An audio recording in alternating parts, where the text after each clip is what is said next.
দুর্গাপুজোর কাউন্টডাউন শুরু। শেষ মুহূর্তের প্রস্তুতি যখন সরেজমিনে দেখে নেওয়ার পালা, ঠিক তখনই বঙ্গে প্রবল বৃষ্টি। একটানা বৃষ্টিতে ক্ষয়ক্ষতি সর্বত্রই। পুজোর মুখে বৃষ্টির জেরে ক্ষতির প্রসঙ্গ নিয়ে কথা উঠবে, তালিকায় কেনাকাটার বিষয় থাকবে না, তা কি হয়? আর শপিং প্রসঙ্গে স্বভাবতই এসপ্ল্যানেটের কথা উঠবে, কারণ মধ্যবিত্ত বাঙালির কাছে পুজোর মুখে শপিং মানেই ধর্মতলার এসপ্ল্যানেট চত্বর। বৃষ্টিতে এসপ্ল্যানেটের অবস্থা ঠিক কেমন?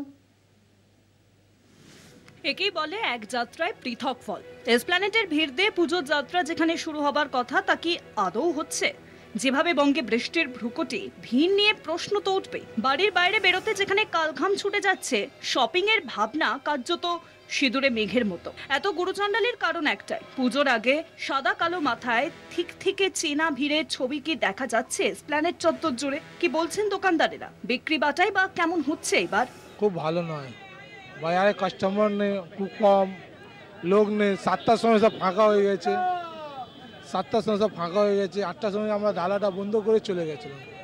অনেক আমাদের তো মাল অনেক ফ্রিসে আছে, 10-12 খুব বেশি মাল আছে। মাল তো সেল করে পয়সা তো দিতে হবে, সব তো ফেঁসে যাবে। শীত চলে আসলে পরে তো মালটা ফেঁসে যাবে। সব গরমের মাল আছে, এটা বিক্রি হবে না। সব শীতে মোটো মাল বিক্রি হবে। পুজোকে কেন্দ্র করে সারা বছরের পরিকল্পনা, বৃষ্টির মুখে সবকিছু তালগোল পাকিয়ে যাচ্ছে। উপায় কি? প্রশ্নের উত্তর আদৌ কি রয়েছে? ঠিকই আছে, মোটামুটি আছে, কোনো আগের মধ্যে নেই। অনলাইন হয়ে গেছে, এই জন্য অনলাইন হয়ে গেছে, মল খুলে গেছে, ফুটপাথে ওরকম অবস্থা নেই, আগের মধ্যে অবস্থা নেই। যা চলছে বাস ঠিকই আছে।